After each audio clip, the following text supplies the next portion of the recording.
Our group did Chapter 9, which was Communication in Organizations. Just to identify some common rude behaviors that take a daily toll on employees as an organization is interruptions, walking away from a conversation, answering calls in the middle of a meeting, taking credit for wins but blaming others for losses, swearing, not being appreciative, and putting others down. But some employees who complain about the rules I just said admit to engaging in some also pretty uncivil actions, including ignoring invitations, belittling others non-verbally, texting and emailing during meetings, and just not listening in general.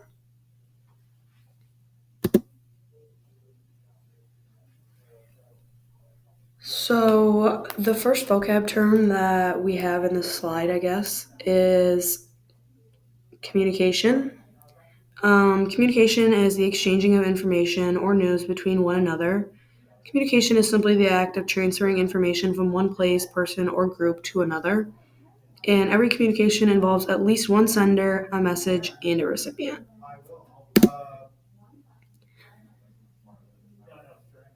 All right, the next vocab word we have is networks. A communication network refers to how information flows within the organization.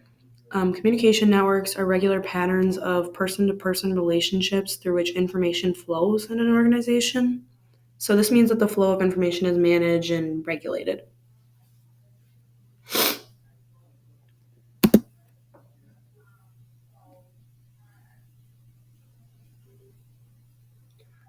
And then our third vocab term is organizational culture, which is ways of thinking, acting, and understanding work that are shared by members of an organization and that reflect an organization's distinct identity. A key characteristic of culture is good communication and how information is shared and exchanged within the organization. Effective communication keeps internal processes running smoothly and helps create positive relationships with both people inside and outside the organization.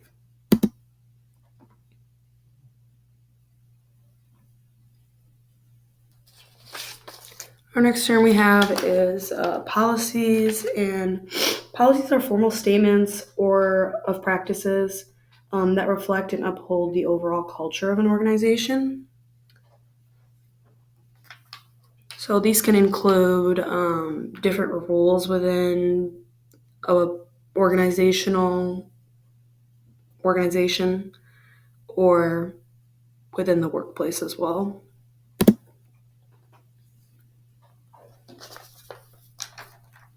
Rights, and on the screen there's two pictures of an example of those, are planned sets of activities that bring together aspects of an organization's culture. Rites of passage mark membership in different levels of organization. For example, name flags identify an employee's identity in the workplace, and awards are rights that are used to praise someone's work in the workplace.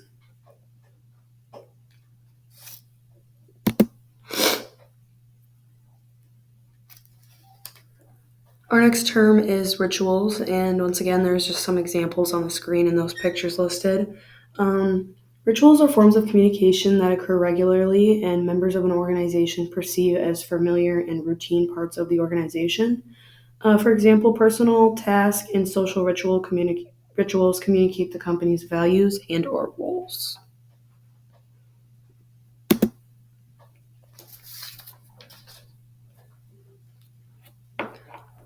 Our last vocab term we did was roles, which a role is a pattern or behavior. A role is a pattern of behavior expected of a group member. Formal or designated roles are positions or titles given to a person by the group or larger organization. So as kind of shown in the slide right here, it just shows the different levels of roles within a business in this example. Of course, we have HR at the top who prepares communication and trains the managers, and then the executives communicate programs to organization at a high level. Hi, I'm Cassidy. I'm going to do your interview today. So, Okay. All right. Why do you want this job? I need the money, and I got fired from my last job. How did you get fired? I had a lot of problems with the employees, and I didn't like my boss at all. So, Okay. How was your previous job? Tell me more about that. um, I mean, I got in a lot of trouble for coming in late a lot of the times. Staying on, I didn't get a lot of the work done, but that's about it. Oh, sorry, this is usually when I wake up. Oh, at 1:30? Yup. Okay. What qualities make you a good leader? I don't have much interest in being a leader, so I wouldn't say any. What do you really think about your previous boss? Like I said before, he was kind of an ass. He got mad at me for coming in late, even when it wasn't my fault. So, What attributes can you bring to my company? hold up, someone's calling me. No, I'm not busy. What's up? Yeah, yeah, I can hang with you in a little. Sorry, I'm just in an interview. It'll be done soon. All right, see you. Sorry, that was my friend. Oh, don't worry about it. I'll give you a call maybe later about this interview. All right, let me know.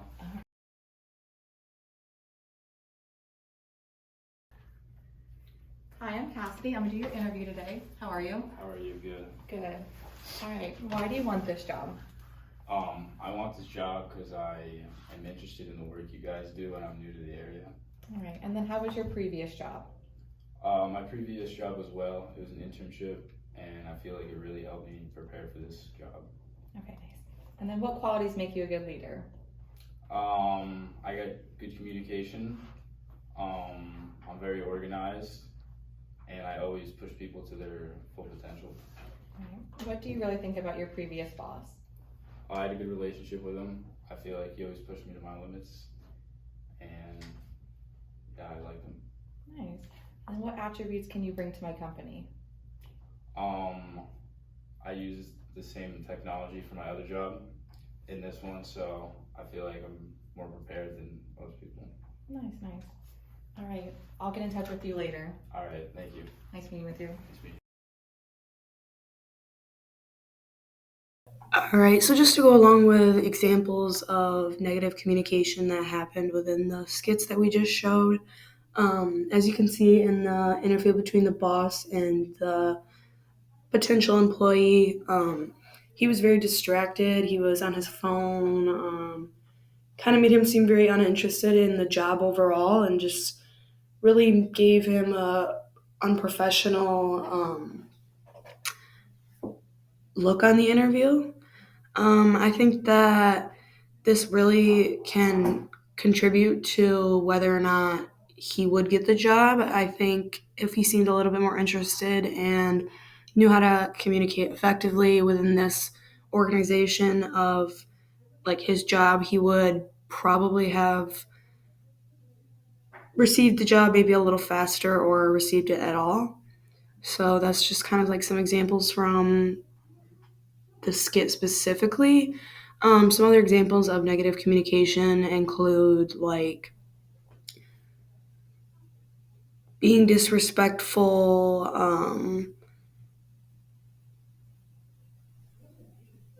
acting like you're not really interested in the job, I guess, is kind of what I said before, but also making it seem like you should just receive the job without earning it. Just not explaining your qualities well to the boss is also not a good way to effectively communicate if you're looking to get the job. Some examples of positive communication in these organizations that was shown in the interview specifically was he was very respectful. He understood what the questions were that were being asked of him, and he, thoroughly came up with answers that were not only true but were very fitting for the question. You could tell he like thought out thought out his answers before he came to the interview and was really hoping to receive this job.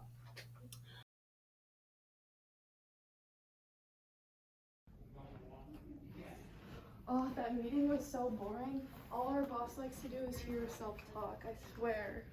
I know. I just put my 2 weeks in. I hate it here. I need to quit as soon as possible. I've been working so much and never getting any breaks, and I feel like I'm never recognized for everything I do for this place. You guys work here? Yeah. I just got the job.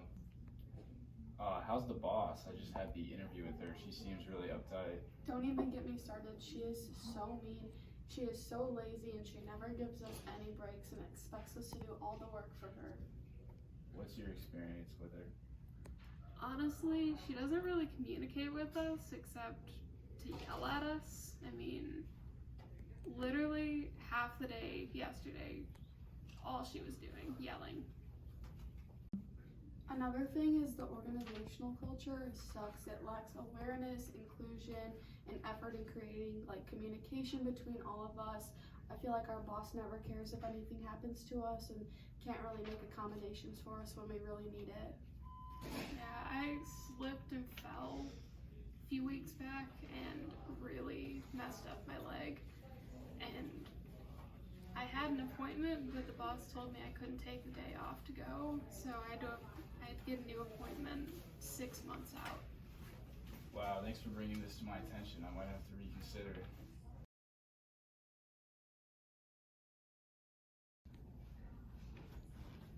I cannot wait for the employee party at the end of this week. I'm really excited to see who's going to get employee of the month. I feel like everyone's been working super hard. Same here. I feel like everyone's honestly just been putting in a lot of work this week, so. Yeah, I agree completely. Hey guys, I just got the job here. Oh, welcome to the team. We're so happy to have you. Thanks. So, how is it working here? I personally really like working here. I feel like the boss is super accommodating to break policies. If you ever have to take off, like she's really easy to talk to and will always like try her best to make the accommodation. Yeah, last week I knew to take a day off to get my knee checked out, and she gave me 2 days off just to make sure that I was good. Wow. So, how's the boss on giving you guys breaks? She's really accommodating to like the break policies that we have, and she's always coming around checking on us to see if we needed to step out for a little bit or if we want to go on break whenever. Yeah, our policy is that we get an hour for lunch, and then we also get a 30-minute break whenever we need.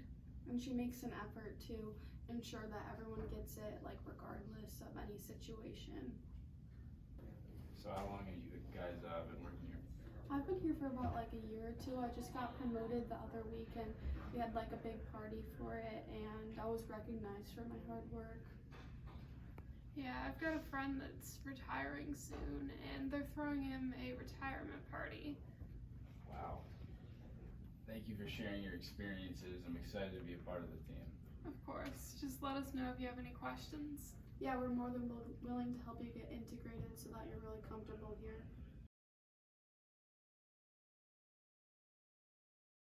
So, in the first clip that displayed the workplace language between the two coworkers and the new hiree in the break room, we see a lack of organizational culture, which reflects the way of thinking, acting, and understanding the work shared by the members of the organization, so the employees that work for the company, and this reflects the organization's distinctive identity, which is more so of a negative one in this first clip.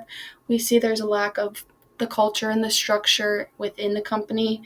A lot of policies are not enforced and a lot of accommodations are not made for the workers, which makes it a difficult environment to work in.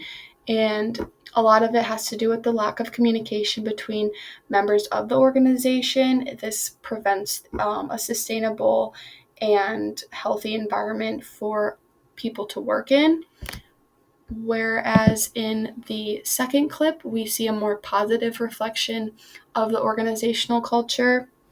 There is accommodations made to those who are needed of it. A lot of the rituals are enforced where, for example, if someone is retiring, this company will throw a party, or if there's a promotion, this person is recognized.